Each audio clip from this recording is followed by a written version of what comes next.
عليه وعلى آله وعلى أصحابه وبارك وسلم تسليما كثيرا كثيرا أما بعد وبارك وسلم تسليما كثيرا كثيرا أما بعد فأعوذ بالله من الشيطان الرجيم بسم الله الرحمن الرحيم الحج أشهر معلومات فمن فرض فيهن الحج فلا رفث ولا جدال في الحج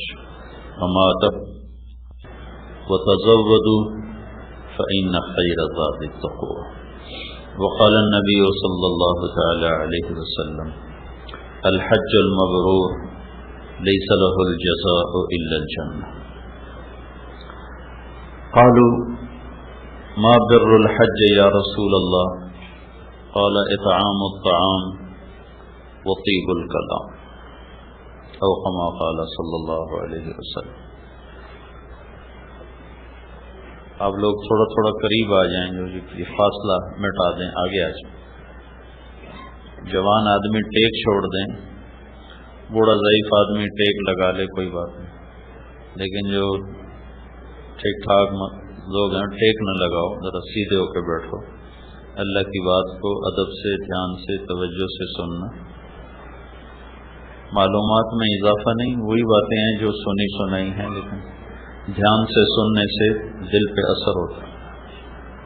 بے دھیانی سے سنیں تو وہ اوپر سے نکل جاتی. اس وقت ہم 1,24,000 انبیاء علیہ السلام کی بنائی ہوئی بتائی ہوئی ترتیب پر چلتے ہوئے مینا کے پہاڑوں میں آ گئے. جیسے ابھی بھائی جنید کہہ رہے تھے کہ حکم دیکھا جاتا ہے کہ حکم کیا ہے، سمجھ میں آئے یا نہ آئے. کپڑے اتار کے 2 چادریں پہنو، حالانکہ اگر ہم اپنے لباس میں ہوں تو آسانی رہے. اب کسی کو تہمت باندھنے کا طریقہ نہیں آتا، کسی کو اوپر کی چادر سنبھالنا نہیں آتا، کبھی تہمت ڈھیلا ہو رہا، کبھی چادر گر رہی، کسی نے وہ اس کو گانٹھیں دی ہوئی ہیں، کسی نے اس کو ویسے چپکایا ہوا ہے. تو کیا کہیں گے کہ بھائی اللہ کا امر ہے اور امر کو ویسے ہی پورا کیا جاتا ہے جیسے کہا جاتا ہے. اس میں اپنا اختیار نہیں ہے، اس میں اپنی تدبیر نہیں ہے. چھری بکرے کے سینے میں گھونپ دی جائے تو خون اس کا بھی نکل جائے گا، لیکن کوئی اس کے سینے. تو اللہ نے صرف ہمیں نہیں سارے نبیوں کو یہاں پہنچایا.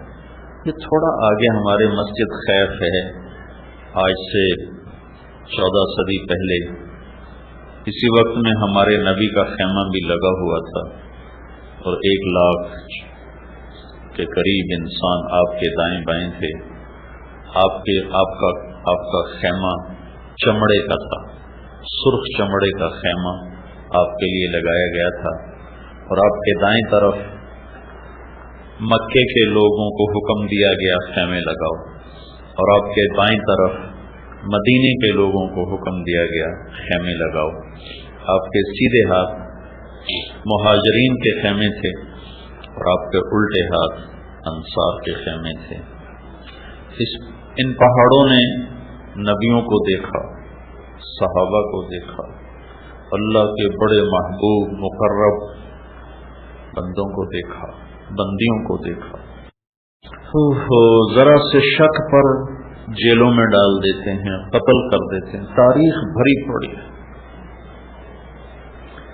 کہ وفاؤں بھری زندگی میں ذرا سا شک ہوا بادشاہوں کو سولیوں پہ لٹکا دیا. تاریخ مسلمانوں کی بھی غیر مسلموں کی بھی تاریخ بھری پڑی.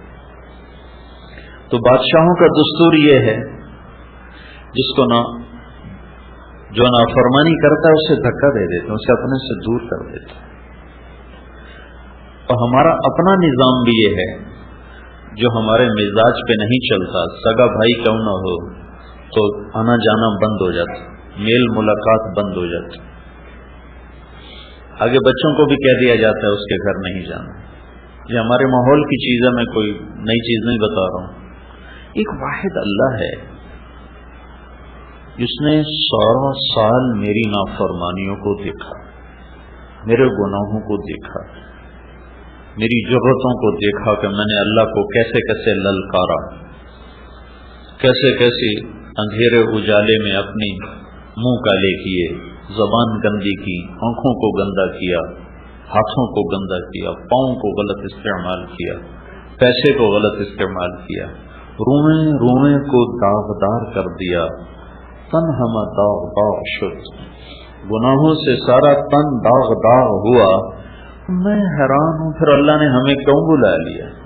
تو ہمیں دھتکار دیتا، دفع ہو جاؤ، تم اس قابل ہی نہیں ہو کہ میرے دربار میں بلائے جاؤ، یہ کیوں بلا لیا؟ سگی اولاد کو دھتکار دیا جاتا ہے، روزانہ اخباروں میں آق نامے لکھے ہوتے ہیں، میں نے آق کر دیا، روزانہ اخبار بھرے پڑے ہوتے۔ اور پھر میں اس پہ حیران ہو رہا تھا کہ اللہ کو تو ہماری ضرورت بھی کوئی نہیں، یہ مینا کی وادی میں ایک بھی حاجی نہ آئے تو اللہ کے دربار میں اللہ کی شاہی میں کوئی کمی تو نہیں آتی، اور جتنے موجود ہیں اس سے 10 گنا 1000 گنا ہو جائیں تو اللہ کی بادشاہی میں زیادتی کوئی نہیں ہوتی۔ اللہ کا حرم بھرا پڑا ہے طواف کرنے والوں سے، اس سے اللہ بڑا تو نہیں ہو گیا، اور ایک بھی طواف کرنے والا باقی نہ بچے تو اس سے اللہ چھوٹا تو نہیں ہو جاتا۔ انا اغنى الشركاء عن الشرك واللہ الغنی وانتم الفقراء، میرے بندو تمہارا رب بہت غنی ہے اور تم سارے فقیر ہو۔ اور پھر ایک حدیث میں اللہ تعالیٰ فرماتا ہے میرے بندو تم انسان، جنات، زندہ مردہ، مرد عورت، بوڑھے جوان، چھوٹے بڑے، خشک تر، اگلے پچھلے، نئے پرانے، کوئی شک نہیں چھوڑی، تم سارے سجدے میں پڑ جاؤ تو میری بادشاہی میں ایک ذرہ کے برابر اضافہ نہیں ہوتا۔ ما زاد فی ملکی شیء۔ پھر دوسری جہت سے اللہ فرماتا ہے تم سارے اگلے پچھلے، نئے پرانے، اول آخر، زندہ مردہ، بوڑھے جوان، مرد عورت، خشک و تر، سب میرے نافرمان بن جاؤ تو میری بادشاہی میں ذرہ برابر کمی نہیں آتی۔ جو اتنا بے نیاز ہو وہ نافرمانوں کو کیوں بلاتا ہے؟ کیا ظرف ہے میرے اللہ کا، کیا ظرف! عبیدی یبارزوننی فی العظائم، میرے بندے بڑے بڑے گناہ کر کے مجھے للکارتے ہیں۔ وَأَنَا أَطْلَعُهُمْ فِي مَضَاجِعِهِمْ كَأَنَّهُمْ لَمْ يَعْصُونِي، اور میں انہیں رات کو ایسی نیند سلاتا ہوں جیسے سارا دن انہوں نے میری کوئی نافرمانی کی ہی نہ ہو۔ تو بھائیو، سب سے پہلے تو ہم سب مرد عورت اللہ کا شکر ادا کریں۔ کہاں ہم اور کہاں یہ نکہت گل، نسیم صبح تیری مہربانی، کہاں منا، یہ سامنے اللہ کے نبی کا خیمہ لگا ہوا تھا، یہ سامنے مسجد خیر، اور ادھر یہ رائٹ سائڈ ہے مسجد خیر، تو ادھر پتہ نہیں یہاں ابو بکر کا خیمہ لگا ہو، یہاں عثمان کا خیمہ لگا ہو، مہاجرین کے خیمے ادھر تھے، انصار کے خیمے ادھر تھے، مکے کی سائڈ انصار کے خیمے، مینا کی سائڈ مہاجرین کے خیمے، ہمیں اللہ نے کیوں بلایا؟ میں تو نس نس میں نافرمانی رچی ہوئی، تو ہم تو اس قابل نہ تھے کہ اس یہاں آتے۔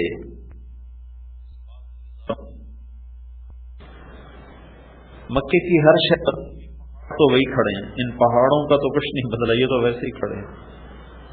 انہوں نے 14 صدی کے ہر قافلے کو آتے دیکھا ہے، 14 صدی کے ہر آنے والے مسافروں کو، حجاج کو دیکھا ہے، ان کا سسکنا، رونا، تڑپنا ان پہاڑوں کے سامنے ہے، اور ہمارا ہنسنا لا یعنی غفلت، وہ بھی دیکھا ہے، کتنی آسانیاں، سہولتیں.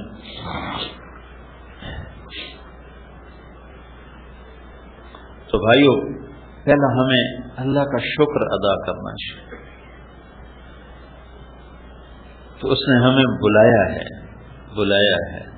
آدمی خود آ سکتا، اپنی طاقت سے آ سکتا. میں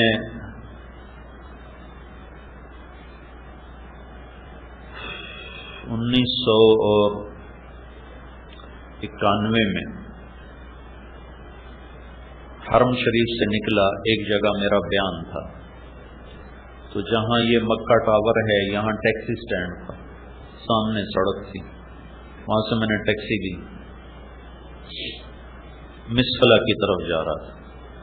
تو عرب تھا گاڑی چلانے والا، جو سامنے سے حاجی گزرے اس کو موٹی گالی دے، بڑی غلیظ گالی دی.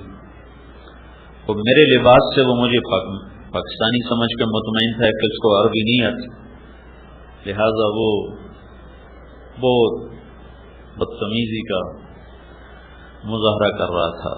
تو مجھے خیال آیا کہ مجھے اس کو دعوت دینی چاہیے، کوئی اس کو سمجھا دوں گا یہ اللہ کے مہمان ہیں، ایسی زبان استعمال نہ کرو. تو میں نے اس سے ایک دم عربی میں گفتگو شروع کی، تو وہ تھوڑا ہل گیا. اسے پتہ چل گیا بھائی اس کو سارا پتہ چل رہا تھا. تو میں نے اس سے تھوڑی آخرت کی بات شروع کی. تو وہ مجھ سے کہنے لگا مجھے دین کی کیا دعوت دیتے ہو؟ مجھے 10 سال ہو گئے، میں نے بیت اللہ کی شکل نہیں دیکھی. مجھے یہ خیال آیا کہ یہ بدو ہوگا کسی گاؤں دیہات کا جو حج کے سیزن میں کمائی کرنے آ گیا، تو نہیں بیت اللہ گیا. تو میں نے کہا تم باہر سے آئے ہو حج کے سیزن کے لیے؟ کہنے لگا نہیں، میں مکے میں رہتا ہوں، مکی ہوں، میری 2 بیویاں ہیں، 10 برس سے میں نے حرم کے اندر قدم نہیں رکھا. تو میں ایک دم چپ ہو گیا صدمے کی وجہ سے. تو وہ مجھ سے کہنے لگا پریشان ہو گئے ہو؟ پریشان نہ ہو، مکے میں ایسے بے شمار لوگ جنہوں نے سال ہا سال سے بیت اللہ کی شکل بھی نہیں دیکھی.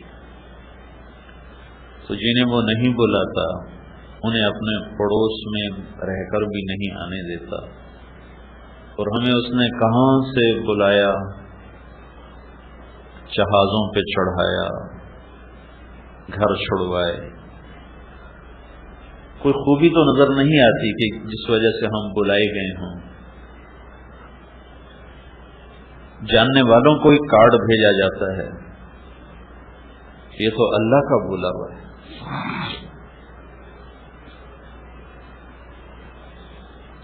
تو بھائیو بہنوں، ہم سب پہ شکر واجب ہے کہ یا اللہ تیرا شکر ہے تو نے ہمیں بلایا ہے. میں نے گزشتہ رات بھی بات کی تھی، اس کو پھر دہراتا ہوں، ضروری ہے. حج کا احرام باندھنے کے بعد اللہ 3 چیزوں کا مطالبہ کرتا ہے. فمن فرض فیہن الحج فلا رفث ولا فسوق ولا جدال فی الحج. میرے بندو، جب احرام باندھ لو تو اب یہ احرام کی پابندیاں اگرچہ ظاہری طور پر حج سے متعلق ہیں، لیکن 3 چیزوں کا مطالبہ موت تک تم سے کرتا ہوں. لا رفث، زبان کے غلط استعمال سے توبہ کر، مرتے دم تک اپنی زبان کو غلط استعمال نہ کرو. آپ نے حضرت معاذ بن جبل سے فرمایا معاذ تمہیں سارے دین کا خلاصہ بتاؤں. سارے دین کا خلاصہ کہ جی کیا ہے؟ تو مجھے دیکھیں آپ نے ایسے کیا، فزیکلی کر کے دکھایا. یہ نہیں فرمایا زبان پہ قابو پاؤ، یہ نہیں فرمایا. کیوں کیا؟ معاذ وہ شخص ہیں جن کے ہاتھ میں قیامت کے دن علماء کا جھنڈا ہوگا، تو ان کو ایسے سمجھایا جیسے بچے کو سمجھایا جاتا. ایسے کیوں کیا؟ کہ دین کا مشکل ترین کام ہے اس زبان پہ قابو پانا.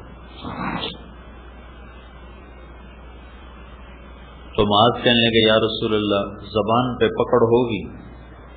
تو آپ نے فرمایا معاذ کیا کہتے ہو؟